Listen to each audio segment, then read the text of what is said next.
Yeah, with CJ, the things that stood out from the skill standpoint is, as we all saw him, right, he can put the ball anywhere he needs to in a very accurate manner.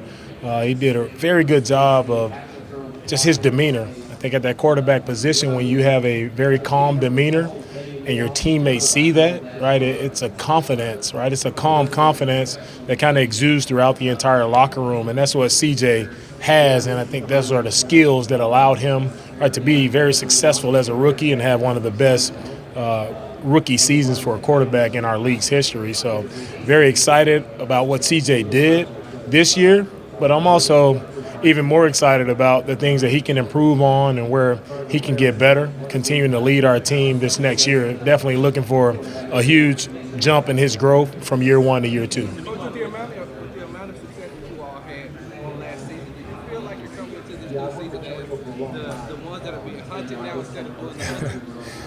Well, for me, every season you start over, right? Last year was last year. It was a good run for us. Didn't end the way we wanted it to end, but that was a good run for the 2023 Texans. Now, for me, it's a clean slate. We start over 2024. Now, who are we going to be, right? And we have a lot of great matchups versus a lot of great teams this year, and I'm excited to, first off, build our team, again, the proper way, of guys who are just looking to compete, guys who have that relentless mindset, guys who want to go out, play for each other, guys who want to hunt, guys who want to play with relentless effort and finish. Like, that's what I'm looking to build as we start this offseason.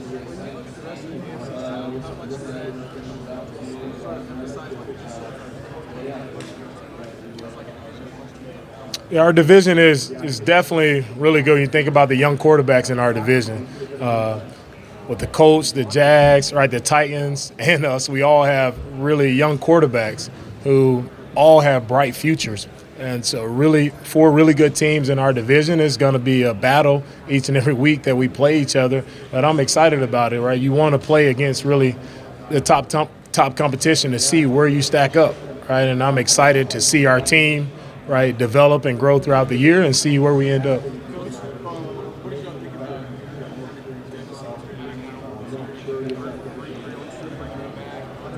Yeah, very pleased with Devin. I remember sitting in a free agent visit with Devin and just, man, his personality, his demeanor, it was a guy I knew I wanted to work with right away. Right? Devin is made of the right stuff. He's a hard worker. He's a leader. He shows up every day in practice with a great attitude, and the guys around him feed off of that. Right? So Devin was a great guy. We'll see what happens in free agency, but would love to have Devin back just because of what he brought to our team. He was definitely a bright spot for us in the running back room.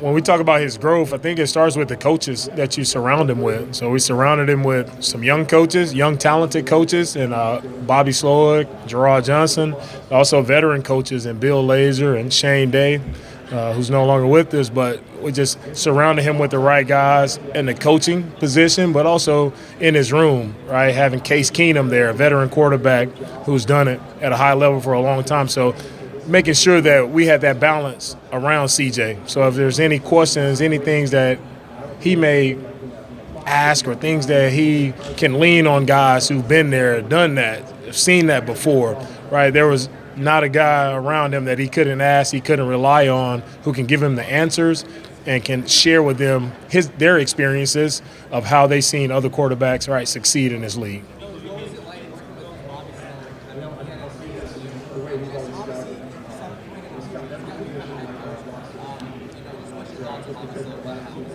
I thought Bobby did a really great job being a first-year coordinator. Everybody is kind of hesitant when you have a first-year coordinator, and nobody knows truly what to expect.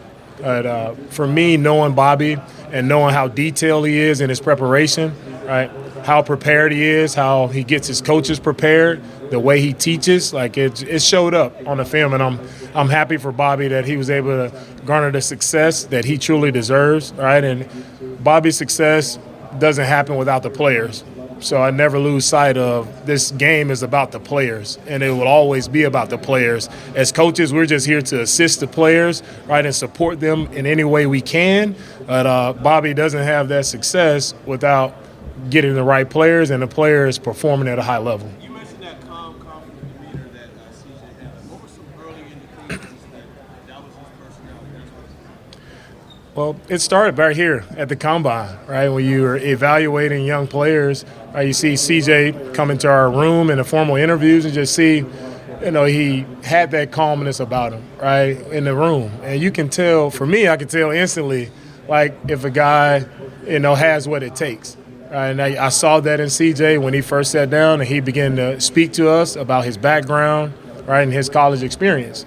And then you see, right, his teammates and how they spoke about CJ. I remember being here last year, and every Ohio State teammate that sat in our room, they spoke highly of CJ and the type of leader he was and what he meant to them and the things that he did to those guys to help them. So it's you can't hide, right? Your true character always will show, and it showed that CJ was a really great guy, raised the right way. And he was the same guy throughout the entire year. He didn't change, right? And that's true testament to his upbringing, his family, his parents, and the way they raised him. You guys already have some foundation at the obviously What are some of the qualifications Yeah, with the receiver position, we're looking for guys who are separators, right? Who can separate, who can find a way to get open, right? And if you have that one redeeming quality that you can separate, right, that's what we're looking for, especially that shows up on third down, right? How do you win third down? How do you stay on the field as an offense, right, and continue to produce and move the ball down the field? It's about third down, right, and being able to convert. And the way you convert is guys who are savvy enough to find a way to always get open. What do you think of the job that Steichen did, fellow first-year head coach last year? Maybe what stood out to the play calling? Yeah, Shane did a really nice job. I remember going against him our second game. He did a really nice job. Even when you see a coach who's able to adapt, even though he lost his starting quarterback and Anthony Richardson, right? I mean, the backup comes in and Minshew does a really great job, and he was able to sustain that throughout the entire year. So I think that speaks highly to the coaching and the coaching staff and the guys you have around him. So, I mean, credit to Shane, did a really good job without having his starting quarterback, and we were able to, come here in Indy and have a matchup there to make the playoffs. So it's really credit to him. I always thought highly of Shane. He's back in Philly, right, going against him as a play caller. He's always done a really great job of keeping you off balance, right, and really attacking like what you give him. He tries to take advantage of what you give him and not always going for the big play, but he's very smart in how he approaches his game planning. Coach, you and Nick.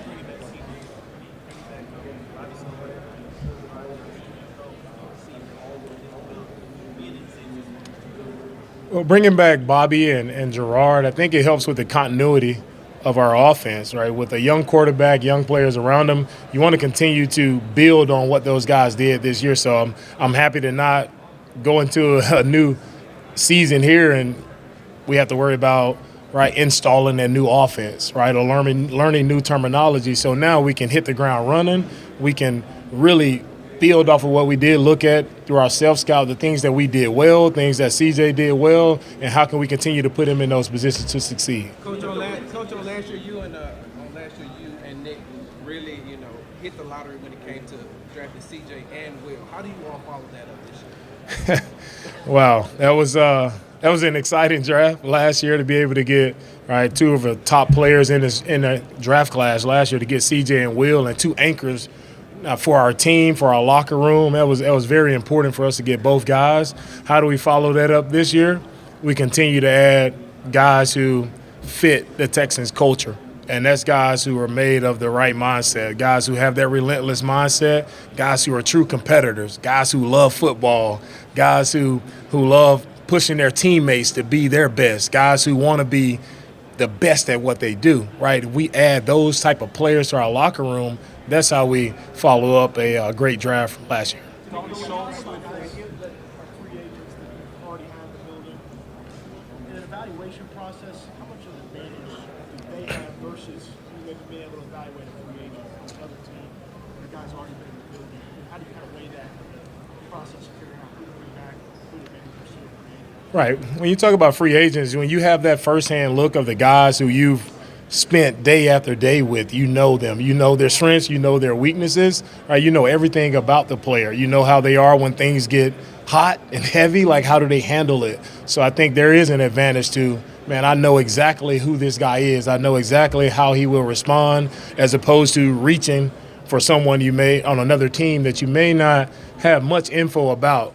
So there's a lot that goes into it. It's like while we're here at the Combine, we're trying to gather as much information on these players and their backgrounds as much as we can to identify who they are as a person, right? And in the free agency process, it kind of gets sped up, and sometimes you miss out on truly figuring out, man, who is this person that we're bringing into our building? So for me, it's always person over player, right? And bringing the right person in is of high importance to me. What was some things that Dalton Schultz as a first-year guy for you all, the veteran tight end, that makes the interest between you guys and him mutual? If you could, obviously, it all comes back to Right. the machine. Yeah, Dalton really did a really nice job for us in the passing game. When those 2-minute drives where we were able to win a few games, Dalton really showed up in a situational football third down. He showed up making big catches for us. So we'll see what happens with Dalton in free agency, but I'm very proud of what he did for us last year.